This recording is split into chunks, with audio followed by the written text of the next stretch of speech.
What's up, guys? In this video we're going to talk about addictive foods. We're going to talk about how these foods, certain foods can be really bad for getting six-pack abs, how they can really cause you to gain fat, and how you can avoid these foods and get much leaner and much stronger.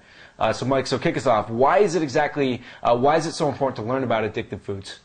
Well, addictive foods have something in it that really creates these cravings. You ever wonder why you eat chips and you just continue to eat it? And even though you know I should stop, I'm overeating, but you just keep doing it. It's because there's these addictive foods. Basically, it allows you to eat on a subconscious level continuously, and it makes it so addictive and so hard to stop. So, and of course, if you eat this stuff, it's just too high in fat, calories, and sugar, and totally ruins your chance of ever having the physique you want and having six-pack abs. Definitely, and I've seen this a lot of times with guys who, they'll sit down with me and be like, man, I really should stop eating chips. And they're eating it. Yeah, and they can explain all the reasons, like, man, chips are so bad for you, they're so this and so that. But then, like an hour later, or even right then, they're like, man, I'm really craving chips, and they start eating them. Yeah. And you just really lose conscious control over what you're eating, which causes you to consume, huge amounts of calories. Okay, so Mike, can you explain why certain foods are addictive? Well, basically, these foods cause an insulin spike. And what it does is when your insulin spikes up too high, once it gets to a ceiling, it crashes down. And so when you feel like you crash down is where you feel really tired. So I want you to picture this. Think about the last time you probably, let's say, ate out, right? You ate out, you consumed this big meal, and your insulin spiked up. The way you felt is because at first you had energy, you're feeling okay, and then suddenly, maybe about 30 to 45 minutes later, you just crash and you get really tired.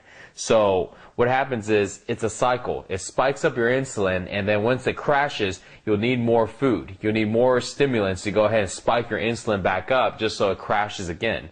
And insulin is bad because when your insulin's high, it causes your body not to burn body fat. And your body starts to go ahead and break down foods and things like that and doesn't want to burn body fat when your insulin is too high. So you don't want to spike your insulin up. And these foods are the perfect ones to do so. So that's why, that's why they're addictive and that's why they're bad. Yeah, definitely. And I know that, really that whole cycle of bringing your insulin way up, getting a high blood sugar, then crashing.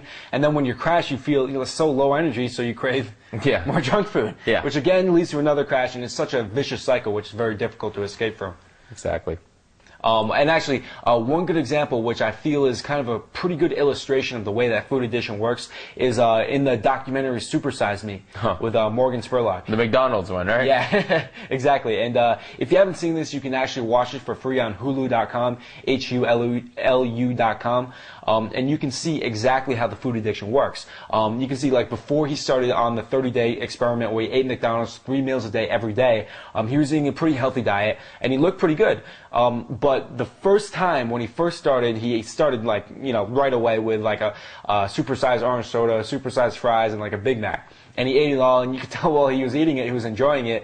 But of course, he threw up immediately because he ate it, because his body wasn't accustomed to those, extremely high calorie foods, and he couldn't tolerate it. But then you could see as he started eating it every meal a day for 30 days, first of all, he gained weight at a really disgusting rate. You could see the degradation in his body. And you could also see that he actually became more happy when he ate these foods. He was actually becoming dependent and addicted to them. So if you really want to learn how food addiction works, I definitely encourage you to check that out. Yeah, it's good. It's an eye-opener. Yeah. And you can see exactly how fast, these addictions can kill your six-pack abs. Yeah. Okay, so what are some specific foods that guys should really avoid because they're really addictive? Number ones are just fried foods. Deep fried foods. Anything that goes into the boiler. French fries, fried chicken, tater tots. And, those are the worst because they're just cooked in fat. It's like you're trying to cut out fat, and the whole thing is cooked in fat. Yeah. Violates the 5 rules. Yeah, there you go. But pizzas are bad. And, they're very, very addictive. And I gotta say, I love pizza, but yet I know they're addictive, and you just gotta stay away from them, Sugary snack foods, pastries and cakes and all that stuff spikes up your insulin, very, very addictive, totally bad for you. But also, certain high-calorie foods that are very high in sugar and also very high in addictive substances. And this is very popular. This is a really good one here. Pretty much almost everything they sell in Starbucks. Yeah.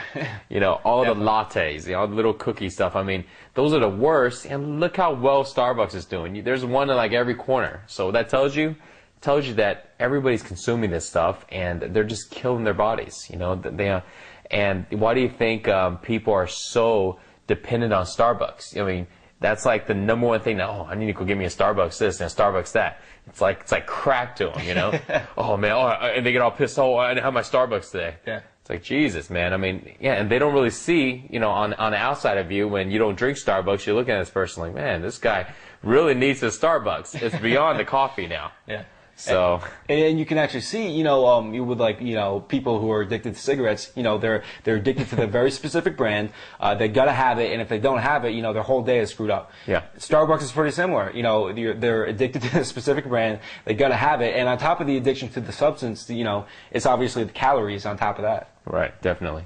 Another example of that is combining like sugary stuff with alcohol. You know, beer. If you're addicted to alcohol and you're getting the calorie effect of the beer on top of that, you know, even worse. Or, you know, sugary cocktails. If you're addicted to the alcohol and you're addicted to like a specific type of martini or margarita or whatever, you know, obviously doubly bad.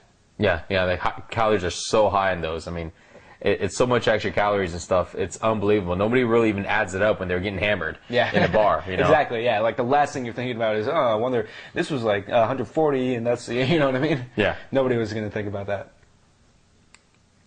Okay. So let's talk about some ways which guys can deal with addictive foods. What are some good strategies that guys can use? Well, the best strategy that I've found, because I've tried all kinds of different things. You know, like I said, I love pizza. You know, so what I found is the only way to really, you know, cut this out is to stop cold turkey. Okay, cold turkey. Stop cold turkey and just stop for 2 weeks. So I want you to picture this, you know, because it's really hard when you think, I'm going to stop eating pizza for the rest of my life. I'm going to stop eating fried chicken for the rest of my life. People say it, but, you know, they don't. Okay, so it's just the truth. But if you can stop 2 weeks, what you're going to find is that the cravings will disappear.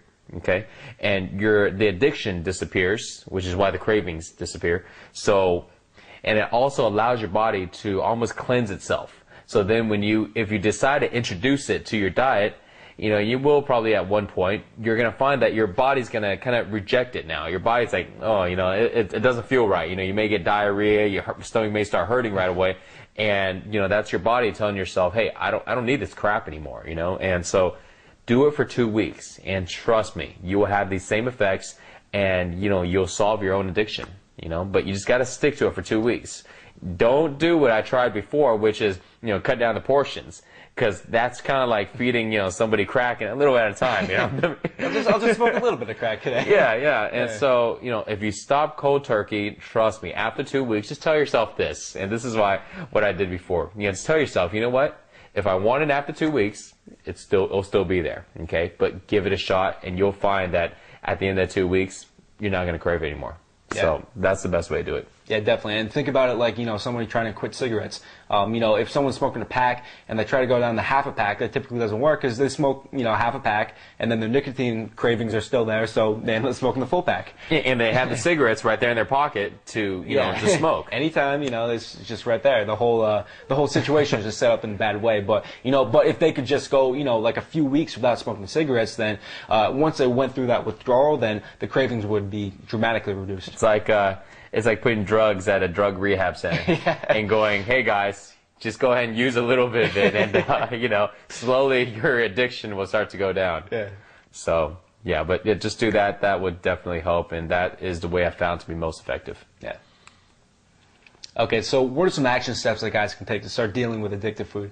Well, cut it out for the next 2 weeks, and what you need to do is mark a calendar. You know, if today was Monday or something, you know, mark it on your calendar, and then mark the day that you're out of this 2 weeks of cutting out addiction foods. So this way, you know when to start, when to stop, keep track of it. This will help you, you know, stay motivated because you see when the end of the date is. Because trust me, the first few days are going to just be insane.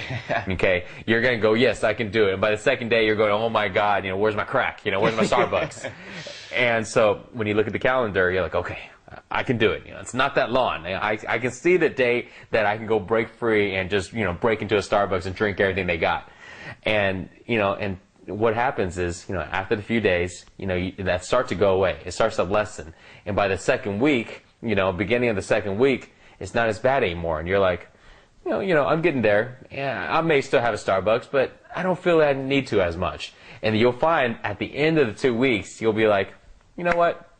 Yeah, I think I really don't need it. I did well, and you know, I feel fine, and you know, my hands aren't shaking anymore, so I'm okay. And that's what it's gonna take. So yeah, mark your calendar and you know, look at the foods you're eating and cut out the ones that are addictive. You know, cut out the ones that are bad and just go cold turkey on it. And then at the end, you'll find, you know, if you did want to introduce some of it to you back into your diet, it's not going to be bad anymore because your body's not going to be able to handle, you know, those bad foods. It's going to reject it. It's going to tell you right away, you know, I don't want it. And you'll feel it right away. Yeah, and you know, if you're the type of person that, you know, eats something like this like every once in a while but not habitually, then, you know, you're probably not addicted to it. But if you're eating things like, you know, like the donuts, for example, habitually, then probably the first thing you're going to tell yourself is, I'm not addicted, I can stop whenever I want, which is what every addict says. But if that's true, then, you know, it's not really going to be a problem to stop for 2 weeks. So, I mean, if that's the case, then just, you know, stop for 2 weeks and prove it to yourself, and I guarantee you, you'll be glad you did. Yeah, I agree. That's a good one. Yeah. Oh, and another big thing. What would you say about guys who maybe have a lot of friends who consume these foods and get in social situations? How should they handle that? Oh, that's a tough one because they're your friends. So you can basically do two things. You can either try to go ahead and just go, yeah, well, you know, I'm not going to go ahead and do any of that, eat any of that stuff. Y'all can go ahead and do it, and they'll probably, you know, talk a lot of smack and make fun of you. Or you can do what I've done, which is, you know, set yourself as an example. You know, it's a little different between, you know, you're kind of scared to stand up for what you believe in and for what you're trying to do. You're like, and you start making excuses. Oh, I'm not hungry. I don't want that pizza. Or, yeah, no, that's okay. I decided I was going to eat this, you know, orange instead. I mean, full of crap, right? They're going to see right through it. You know, stand up for it. You know, what I've done in the past is, you know, hey, you know what? They're like, oh, you want it? No, I'm going to cut out, you know, some of these bad foods. I'm going to cut out for 2 weeks. I'm going to do it.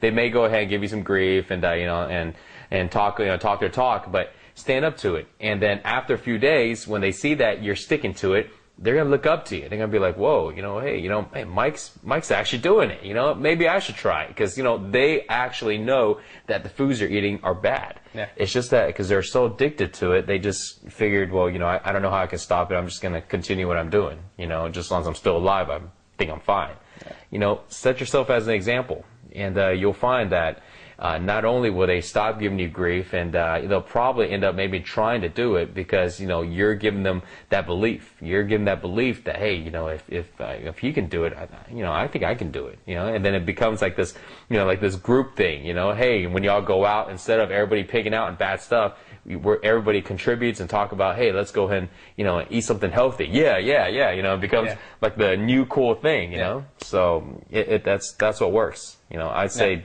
definitely do that. Yeah, definitely, and I think that's key too, because, you know, if you're the guy who's like generally unhealthy, but every once in a while you try a fad diet, you know, like that's a time when like your friends are not going to support you. But if like Mike, you become known as like the guy who is committed to eating healthy and exercising, then eventually after a while, then they recognize that they're not helping you out by offering you this type of stuff.